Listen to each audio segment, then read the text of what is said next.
Assalamualaikum warahmatullahi wabarakatuh. Salam. Hai sahabat Bawaslu, saya Fitriani, anggota Bawaslu Kota Jakarta Barat, Kordif Sumber Daya Manusia, Diklat dan Organisasi Bawaslu Kota Jakarta Barat.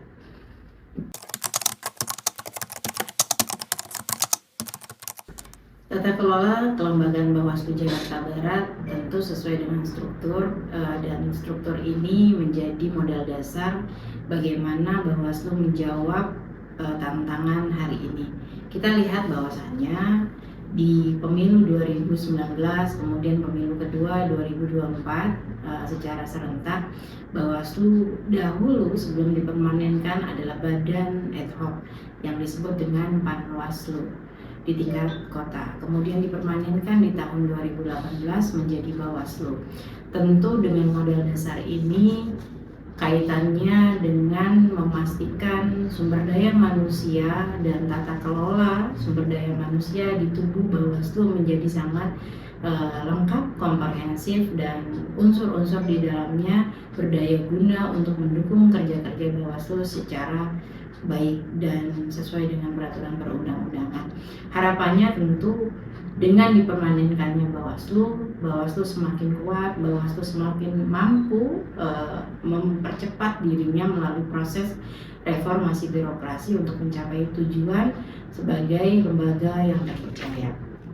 Kemudian dalam hal memastikan tata kelola sumber daya manusia yang baik, tentu proses manajemen harus dilakukan. Manajemen terhadap sumber daya manusia menjadi kebutuhan dan hal yang paling mendasar. Tentu bagaimana proses manajemen itu dilakukan melalui perencanaan yang baik, kemudian proses pengawasan yang baik atau disebut dengan monitoring. Kalau dalam konteks Bawaslu ada yang disebut dengan MONEV atau monitoring dan evaluasi, yang kaitannya lainnya dengan bagaimana melakukan monitoring, bagaimana melakukan evaluasi, bagaimana melakukan sidak, bagaimana melakukan supervisi. Nah, ini dilakukan tidak hanya secara internal tetapi pada jajaran secara hierarkis sampai tingkat TPS, di mana Bawaslu juga tidak hanya memastikan proses perencanaan secara benar, kemudian memastikan bahwa proses pengorganisasian kerja-kerja secara internal juga harus dipastikan terorganisir dengan benar. Jadi yang pertama perencanaan, yang kedua pengorganisasian, yang ketiga adalah implementasi, yang ketiga adalah pengawasan atau monitoring, yang keempat adalah implementasi atau pelaksanaan dari apa yang sudah dilalui dalam step-step sebelumnya. Nah, di akhir dalam proses manajemen sumber daya manusia yang disebut dengan evaluasi. Evaluasi menjadi titik balik dan titik dasar di mana proses berikutnya sebagai siklus manajemen dilakukan. Dasar evaluasi sebagai nilai, sebagai data, evaluasi sebagai proses mampu dilakukan, walaupun evaluasi tidak harus dilakukan di akhir waktu melalui proses siklus tadi, bisa dilakukan di tengah implementasi atau pelaksanaan program, bisa dilakukan setelah proses siklus itu selesai atau proses itu akan dimulai. Jadi setiap tahunnya salah satu yang dilakukan oleh Bawaslu Jakarta Barat adalah melakukan evaluasi terhadap kinerjanya selama tahun berjalannya atau selesai kinerja dilakukan. Kemudian hal lainnya adalah langkah-langkah atau upaya-upaya yang dilakukan dalam hal memastikan bahwa sumber daya manusia terkelola dengan baik adalah memastikan bahwa sumber daya manusia yang banyak tadi yang dipastikan bisa berdaya guna secara komprehensif dilakukan melalui langkah-langkah yang pertama, pembinaan. Pembinaan dilakukan terus-menerus, kemudian pemastian pembinaan melalui metode peningkatan kapasitas.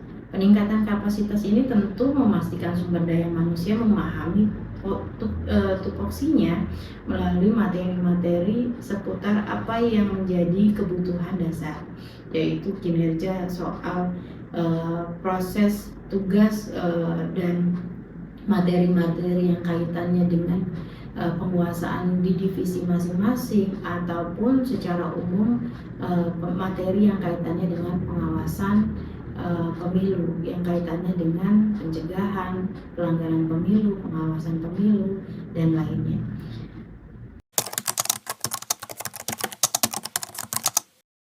Ya, kalau di tahapan pemilu, di sebelumnya di tahun pemilu serentak pertama kali di 2019 dengan kepadatan tahapan yang sangat banyak, tentu beriringan dengan perbandingan lurus kerja-kerja yang luar biasa kuatnya dari jajaran pengawas pemilu sampai supporting sistemnya staf Bawaslu. Nah, tentu lebih menantang lagi bagaimana Bawaslu memastikan bahwa kerja-kerjanya tetap bisa produktif, menjawab tantangan di tahun non-tahapan ini. Ya, salah satunya adalah bagaimana langkah-langkah memastikan inovasi program dijalankan dengan baik. Apa yang dilakukan oleh Bawaslu di tahun 2025 salah satunya adalah mengusung 5 program unggulan inovasi programnya. Salah satunya adalah di tahun non-tahapan Bawaslu tidak disupport penuh oleh penganggaran karena memang bukan tahapan pemilu, maka tantangan salah satunya adalah memastikan terus adanya program yang berdaya guna ke dalam dan keluar, menguatkan ke dalam, memastikan keluar secara partisipatif. Inovasi 5 program unggulan ini mengusung beberapa programnya. Yang pertama skolastik, sekolah dan keterampilan teknik pengawasan pemilu yang sudah sukses dilaksanakan di tahun 2025 ya, di 8 kecamatan secara sampling. Ada mulai dari Kecamatan Cengkareng sampai Kalideres, dan itu sukses dilaksanakan. Ini tentu memastikan bahwa segmentasi pemilih pemula bisa dipastikan memahami apa yang disebut dengan Bawaslu sebagai lembaga dan fungsi sebagai pengawasan. Nah, kemudian selain dari skolastik, kita juga punya program yang disebut dengan program Ngopi Bawaslu sebagai salah satu program unggulan yang diteruskan di tahun 2024 sebagai bagian dari program yang sebelumnya juga kita laksanakan di tahun COVID pada saat itu sebagai tantangan program di tahun COVID. Nah, Ngopi Bawaslu ini salah satu program unggulan yang juga bertujuan untuk menguatkan kapasitas sumber daya manusia SDM pengawas pemilu secara internal. Selain itu, program unggulan lainnya ada Bawaslu ke kampus. Segmentasi pemilih pemula sudah dilakukan di skolastik, namun ini juga kaitannya dengan memastikan bahwa segmentasi mahasiswa di ranah kampus juga bisa diberdayakan menjadi bagian dari pengawasan partisipatif aktif di tahun non-tahapan. Nah, kerja-kerja non-tahapan ini menjadi kerja panjang, bahwasannya ke depan dalam penguatan partisipatif publik kepada Bawaslu, memastikan bahwa nanti ke depannya di tahun pemilu mereka sudah siap menjadi bagian dari pengawasan partisipatif. Lainnya adalah beberapa program yang juga kita usung soal literasi. Literasi ini fokus pada bagaimana produk, hasil tulis, hasil baca, hasil telaah, siapapun yang ada di Bawaslu atau di luar Bawaslu yang bisa bersumbangsi untuk penguatan materi-materi yang kaitannya dengan pengawasan pemilu. Literasi sukses dilaksanakan, dan bedah buku juga kita angkat menjadi bagian dari penguatan kapasitas, karena kita di Bawaslu Jakarta Barat sudah menghasilkan 2 buku sepanjang pemilu serentak mulai dari 2019 dan buku di 2024. 2 buku ini menjadi cerminan hasil kerja Badan Ad Hoc dan pengawas pemilu di tingkat Kota Jakarta Barat secara keseluruhan.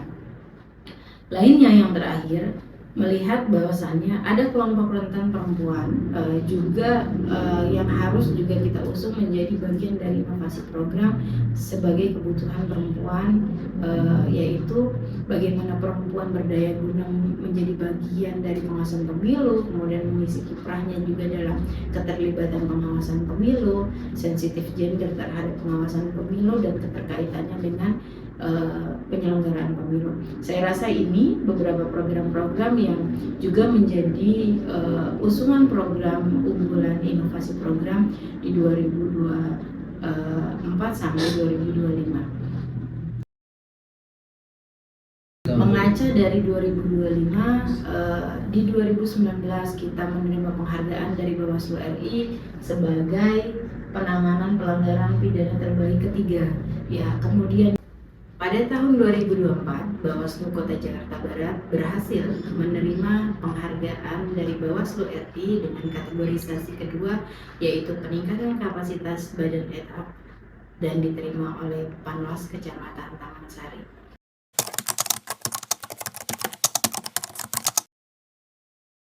Harapan kami dari proyeksi hasil evaluasi dan hasil laporan atau hasil kerja-kerja Bawaslu di tahun 2025 menjadi tolak ukur ke depan bagaimana Bawaslu komitmen dan terus berkesinambungan menjaga program ini semakin baik, semakin maju, semakin terus-menerus ditingkatkan, untuk tentu ada dua targetnya: menguatkan secara internal dan menguatkan pemahaman, meningkatkan kesertaan secara partisipatif semua segmentasi di dalam masyarakat dalam pengawasan pemilu. Agar apa? Agar seluruh lapisan masyarakat dan unsurnya mampu mengawasi secara partisipatif pemilu ke depan. Pada bulan suci Ramadan ini, mari kita bersama-sama meningkatkan iman dan takwa. Semoga ibadah kita diterima oleh Allah Subhanahu wa Ta'ala.